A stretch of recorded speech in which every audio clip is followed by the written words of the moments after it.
often clients come in complaining of back pain, and when you ask them to point to where their back hurts, it's their sacrum. More times than not, when someone has pain on their sacrum, it is driven by the viscera, and specifically urogenital organs of the viscera. So this person specifically came to see me, and he is one of my Navy SEAL candidate. He's been having some back pain that he hasn't been able to train his way out of, or like stretch and mobility wise. So I do the L tap, and the L tap was taking me to his like right lower leg, and I was like, what brings you in today? And he was like, back pain. And I was like, okay, tell me about your back pain. And he pointed to it, and I was like, okay, well, that's your sacrum, which doesn't mean a difference to you. Like, it's still the back of your body, lower down in your torso. It's still back pain. But to me, that triggers a whole different series of questions than when they're pointing to their lumbar spine, or when they're pointing to their leg and like sciatica type pain, right? For me, that is a trigger of like, well, this has a visceral driver. Pain on the sacrum always has a visceral driver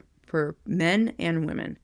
And so I was like, okay, I have some questions for you that are going to maybe feel a little out of nowhere, because maybe nobody's even asked you these things. And I explained to him, I was like, most of the time when we have pain on our sacrum, it actually is often coming from visceral organs, the urogenital organs. So I'd like to ask you questions about the urogenital organs and the other organs of the pelvis. And so I was like, tell me about your bowel movements. Tell me about your bowel movements for the last couple months. Cause I'm like, how long has this been going on for? And he's like, oh, like month and a half or so. And I was like, okay. And then I'm like, tell me about peeing. Like, are you able to, do you have any pain when you pee? How frequently do you pee? When you pee, do you feel like you go all the way? Like, are you able to stop? Do you have any incontinence issues? And then and he was like, oh, actually, yeah, I do. And I was like, oh, interesting. Tell me more about that. And so we talked about that, and he was like, actually, so about a month and a half ago, I think I passed a kidney stone. And according to what I read on the internet, like, it was exactly the feelings of passing a kidney stone. And then all of a sudden it was gone, which is like often like, yeah, when you pass a stone, whether it's a kidney stone or a gallstone, once it's passed, a lot of the pain and discomfort just goes away.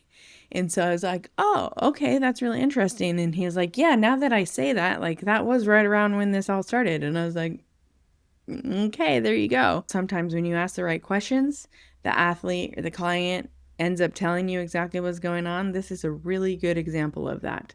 Is I asked the right question, and then all of a sudden he was like, oh, shoot, yeah, my back pain actually started right after that. And I was like, isn't that interesting? Okay, so you think you passed a kidney stone, and then since then you've had back pain. And then two, as I continue to ask him questions about urogenital organ stuff and leg things, he proceeds to tell me not only does he has since then has had incontinence, but he's having sensory issues in that area, erectile issues, like pain down his leg, numbness, temperature regulation issues, like so many more physiological symptoms than I probably would have caught on a normal subjective history.